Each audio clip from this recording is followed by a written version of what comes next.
orang semakin kurang. Alah, kenapa kita kat sini pula? Lepas tu, satu. Aku macam ingat benda lah.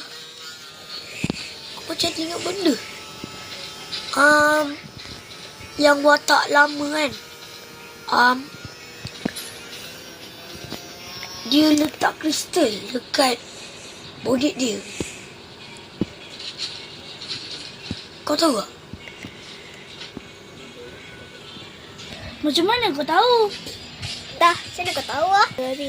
Tiba-tiba aku tahu. Sebenarnya dah episod ke 7. Kenapa Krista ada kat sini? Bukan dia jahat ke? Sebenarnya saya baik, tapi saya acah-acah jadi jahat. Ali, cuba kau ingat balik. Kau dulu siapa? Dulu aku Captain Haikal. Kenapa muka lain? Entah. Aku tiba-tiba jadi orang lain ni. Dah apa ni?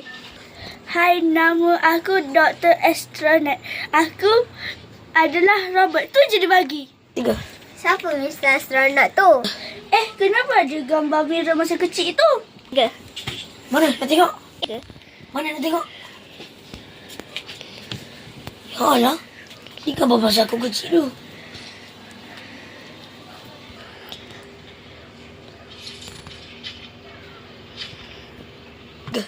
Mikael, kau ingat tak? Waktu kau jadi Captain Haikal, kau datang ke tempat kita orang, kau naik apa? Aku naik kereta yang tukar-tukar warna. Nak pergi kat kereta tu tak? Nak? Nak? Nak? Tak. Apa benda ni? Kristal? Tak apa. Naik kristal tu. Cepatlah. Ni kristal Venus. Ni kristal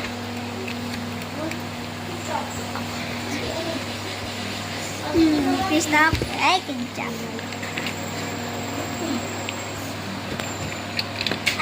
Ni kristal Venus. Kita kena gabungkan semua kristal ni.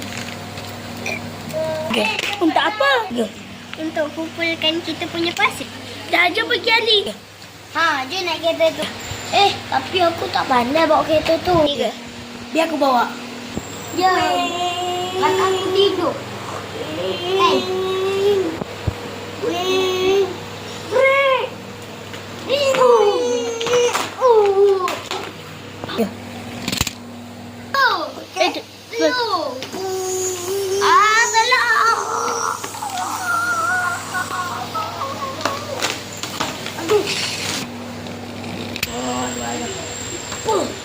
Dah sampai. Ada turun.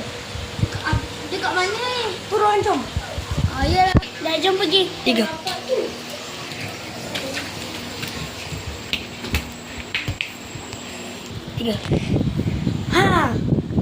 Tempat dia ni.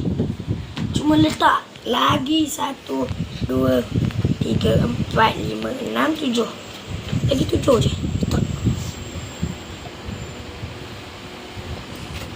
Lepas tu buka kau. 3. 3. Aku ada kuasa apa Nak sikat lah. Kenapa ada 2? Apa sebab tak? Tunggu kuasa kau. Hana, apa kuasa kau? Tak tahulah. Okey. Terbanglah. Tu kuasa kau. Mirul, kau memang dah ada kuasa? Dah ada kuasa dah daripada dulu. Kuasa aku apa? Janganlah tu. Kenapa warna putih ni? Tu kuasa kau. Tamat.